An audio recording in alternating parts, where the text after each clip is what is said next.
Hi, Mystery Recapped here. Today, I am going to explain a Korean fantasy film called The Miracle. Spoilers ahead. Watch out and take care. The story surrounds a pair of opposite twins, Soo-mi and Ri-na. Soo-mi is shy and likes to spend time locked up in her room. She is also overweight and has no self-confidence. As a hobby, she sings on live streams under the name Sexy Diva. Over the years, she has accumulated many fans and followers, but no one has ever seen her face. Every time she goes live, the comments assume how pretty she must be. But Soo-mi knows that if she shows her face, her popularity will rapidly decline.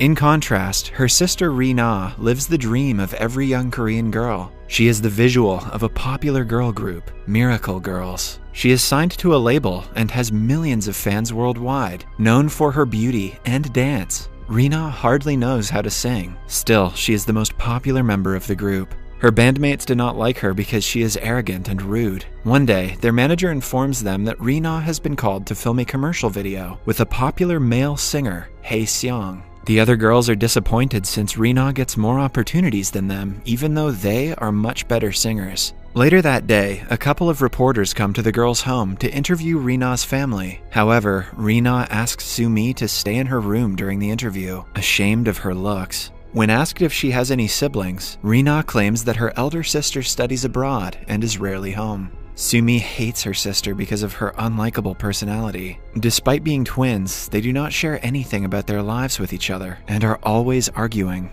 One thing that Soo-mi despises more than her sister is her school. Her classmates bully her so much that she always keeps account of the days left to graduate. Unfortunately for her, the group of bullies also has a popular guy named Gyo-seok, who she is madly in love with. Last year, around the same time, Soo-mi had decided to confess her feelings to Gyo-seok and bought him a gift, but the bullies caught her with it and read the love letter out loud. Soo-mi still hasn't gotten over the embarrassment of being rejected in front of everyone, but her feelings for Gyo-seok haven't changed. Somewhere else, Ri-na goes to the set of the commercial and meets a fellow idol, Hae-seong. He is even more arrogant than Ri-na and likes to think of himself as a musician more than an entertainer. Knowing that Ri-na is only famous for her looks, he is extremely rude to her. Ri-na acts as the director asks her to, but to Hae-seong, the concept of the commercial sounds dumb. He refuses to take part in it and leaves his manager to do the damage control. Because of his pickiness, Ri-na is also removed from the commercial.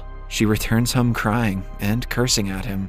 Meanwhile, Soo-mi is hanging out in their front yard with their family dog. When she isn't looking, it runs outside the house and disappears. Soo-mi spends the entire day looking for it and finds an older woman unconscious on the ground. She takes it upon herself to carry the poor woman to her house. Impressed by her kindness, the woman brings her inside and reveals that she is a tarot reader. On being asked to pick a tarot card, Soo-mi chooses the rarest one of them all. According to the woman, it is supposed to grant her a wish. Although skeptical, Soo-mi thinks of exchanging lives with her sister. But then she changes her mind and asks for the ability to never gain weight. The woman gives her a necklace as a present before seeing her off. While returning home with her dog, Soo-mi suddenly passes out. At the same time, Ri-na, who is in the middle of a dance rehearsal, also falls unconscious. When the sisters wake up, they are by each other's beds in a hospital. Strangely enough, their mother calls them by different names. Confused, they look at each other and are shocked to see that they have somehow exchanged their bodies. They immediately run outside and hit their heads with a rock, trying to switch back, but the stupid idea doesn't work.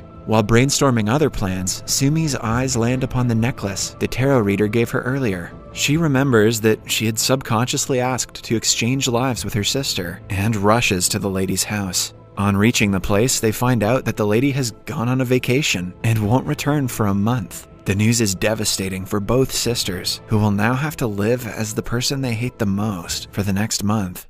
To adjust to their new lives, they tell each other the do's and don'ts of their day-to-day life. Soo-mi is asked to be rude to everyone, eat less, and practice the dance that their girl group has been rehearsing. But Ri-na only has to exist and be quiet to be like her sister. The following day, they wear each other's clothes, exchange phones, and get ready for the day. Rina goes to school, eating a box of snacks she would have never eaten in her previous body. She is not worried about being switched and considers it as a free 1-month vacation from her usually busy lifestyle. That is, until a group of bullies stops her. Gyo-seok snatches the box and makes fun of her for liking him. Rina wants to teach them all a lesson, but remembers that Sumi would never do something like that and keeps quiet. Meanwhile, Sumi goes to the company for a final rehearsal of their comeback show. Being the most popular one in the group, she is given the prettiest clothes and first priority. However, when it is time to perform, she gets nervous and messes up the dance. Hae-seong, who is watching the performance, laughs at her lack of talent. After the rehearsals, they will have to perform live. Nervousness gets the best of Sumi, and she breaks down crying in the bathroom. She holds the necklace and wishes to do her best in the final performance. Lo and behold, when she finally has to perform, she doesn't forget a single step. However, the main vocalist and her rival forget the lyrics in the middle of the live broadcast. To help her, Sumi sings in her place and steals the show. Even Hae-seong is surprised to hear her actually sing well. After the show, she accidentally falls into his arms. Unlike Rina, Sumi is mesmerized by his beauty. He puts her down before going to the stage and performing a song, while Sumi stares at him in endearment. At home, Rina is mad that Sumi sang well, because after going back to her body, people will expect her to do the same. Sumi promises to do her worst the next time, but then Hae-seong texts her, asking her to record a duet with him. Rina remembers him being arrogant the last time, and wants Sumi to do her best and teach him a lesson. At school, Rina discovers Sumi's journal and reads it. She soon finds out what her sister goes through on a daily basis due to the bullies. The next time she bumps into them, she makes sure to insult one of the girl's makeup. When the girl tries to slap her, Rina restricts her hand, surprising everyone. Gyo-seok comes forward to humiliate her for liking him for the 100th time, but Rina, in turn, calls him ugly and walks away. He is left stunned by the sudden personality change, and even finds it attractive. Humans are so weird. At the same time, in the company, Hae-seong texts Sumi to come to the rooftop. He apologizes for being rude to her during the commercial, and discusses what song they should duet. They seem to have similar taste in music, which makes it easier to choose. In the end, Hae-seong pulls her into an embrace, asking her out on a date. In the following scene, the couple is in the studio, mixing and recording the song. While listening to the end result, they end up kissing. At home, the sisters sit down to talk about their day. Since both of them did things the other one wouldn't approve of, they lie to each other. Rina is distressed that they still have 15 days to switch their bodies, but Sumi has started falling in love with Hae-seong and doesn't feel like changing. Before going to sleep, she wishes that the tarot reader never comes back from vacation.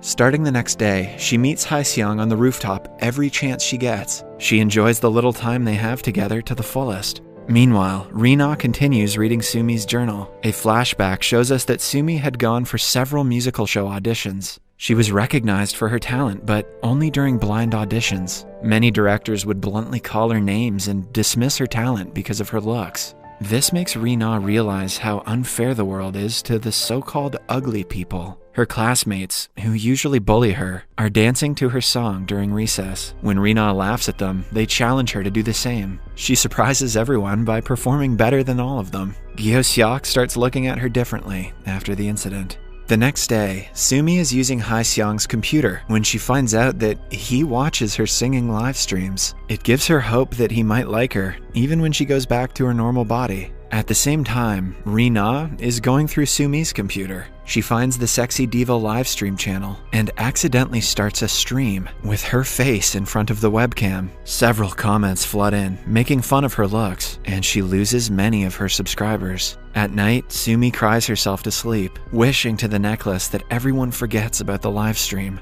The following morning, the livestream is gone, and no one is talking about it, almost as if it never existed. Even Rina doesn't remember going live. Sumi figures out that the necklace is not ordinary. It has been granting all of her wishes until now. Throughout the day, she tests the power of the necklace, and the wish comes true every time. But she also realizes that every time she is granted a wish, someone in her life suffers the consequences. Like when she asks for the food of her choice. Hae-seong's new song is accused of plagiarism. How the hell did she connect the dots on that one? Similarly, when he messes up a live performance, she wishes for him to pick it right up. The wish is granted, but a crew member is severely injured as a result. The next day, Gyeoseok locks himself in a studio, saddened by the plagiarism scandal. Soo-mi goes to meet him, and the two finish recording their duet song together. In the following scene, Rina is excited because the 30 days are finally over. The sisters go to the tarot reader's house but see that she still has not returned. Soo-mi thinks that it's because she once unknowingly wished for her never to return. She yet again makes a wish, this time for the reader to be back soon.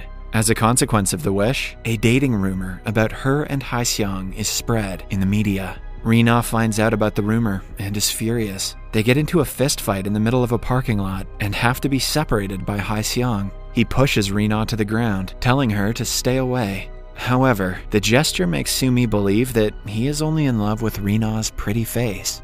The next day, Soo-mi visits the tarot reader again and finds out from her daughter that she passed away because of a disease. The girl also reveals that to reverse a wish, one must hold the necklace and genuinely wish for them to switch back to their bodies. If either of the girls does not actually mean it, the wish won't be granted. On finally finding a way to go back, Rina is overjoyed. But the same cannot be said for Soo-mi. Seeing that her sister is bothered, Rina reveals that Hae-seong used to hate her when she was in her own body. This means currently, he is not in love with Rina's face, but with Soo-mi's personality. Following the conversation, the girls make a wish as the tarot reader has told, but nothing changes. Then, the following day, Soo-mi and Rina meet in front of the company for work. Rina is about to be hit by a car, but Soo-mi puts her life in danger and saves her. When they wake up in the hospital, they have switched back to their original bodies. The doctor who is in charge of them looks exactly like the tarot reader. She explains that Soo-mi is the elder sister and the protector of the younger one. Since she fulfilled her purpose by saving Rina from the accident, they were able to switch back. In the following scene, Rina breaks up with Hae-seong, claiming that she doesn't want to lose brand deals by being seen with him. In reality, dating her sister's love is unacceptable to her. The bully, Gyeoseok, also apologizes to Soo-mi and expresses that he has started to like her. But she rejects him since she is in love with Hae-seong and because Gyeoseok is a simp. A few weeks later, Hae-seong organizes a musical audition. Rina brings the forms to Soo-mi, encouraging her to participate. Soo-mi gathers enough courage to go to the audition, mostly because she wants to look at Hae-seong one more time. She sings the song they duetted together and impresses everyone. In the last scene, we see Soo-mi and Hae-seong recording a song together, indicating that she got selected in the audition. Note that we never heard about the Sexy Diva livestream again, so I'd say the moral of this story is to ignore toxic internet comments. Subscribe for more videos like this, turn on the notifications, and leave a like to help the channel out. Thank you for watching.